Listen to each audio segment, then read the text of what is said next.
Kahit magkalaban noon sa politika, hindi raw bulag at hindi naninira si Naga City Mayor Leni Robredo ayon po yan sa Malacanang. Hindi raw siya gaya ng ibang tao na banat ng banat sa administrasyon at nagpapanggap pa na lingkod bayan. Nasa frontline na balitang yan, Maricel Halili.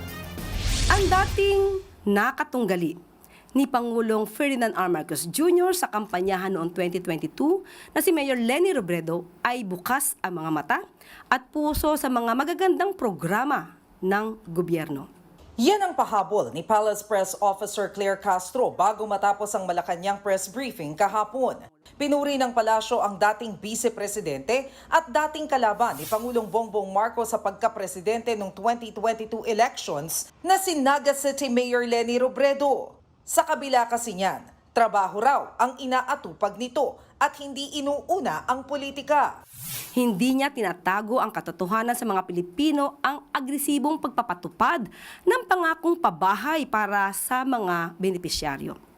Sa isang interview kay Robredo, nagpasalamat siya sa administrasyon dahil sa agresibong programa para sa mga pabahay. Giit pa ni Robredo, tila ngayon lang ito nangyari. For a very long time, hindi natin nakita na ganito ka-aggressive yung national government as far as housing is concerned.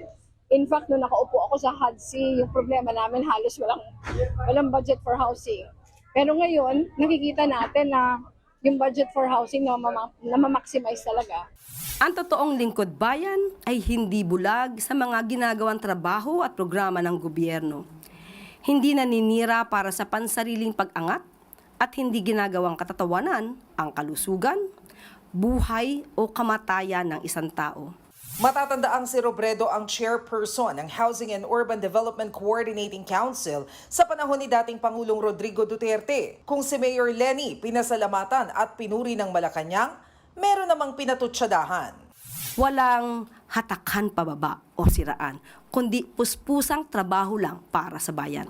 Kaya huwag magpaloko sa mga nagpapanggap na lingkod bayan pero puro paninira lang ang ginagawa at pilit binubulag ang taong bayan sa katotohanan na ang gobyernong ito ay nagtatrabaho, naglilingkod at hindi nagbabakasyon lang.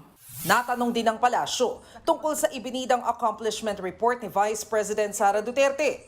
Sagot ni Yuse Castro. Okay. Noted. Tuloy-tuloy ang mga proyekto ng gobyerno. Bukod sa mga pabahay sa Naga City, nagtutulungan din ng DPWH at lokal na pamahalaan doon para magkaroon ng mga kalsadang commuter-friendly. Dahil dyan, direktang nag-uusap sina DPWH Secretary Vince Dizon at Mayor Leni. Sa kabila nito, may mga nang iintriga na baka politika lang yan. Sagot ni Dizon. Trabaho lang yan. You know, we have to support all our mayors, including Mayor Leni. All out ang bibigyan nating support sa Naga, sa Maynila, sa QC, sa Pasig, sa Davao, sa lahat. Cebu, lahat. Kasi tao yan eh. Lahat naman tayo Pilipino.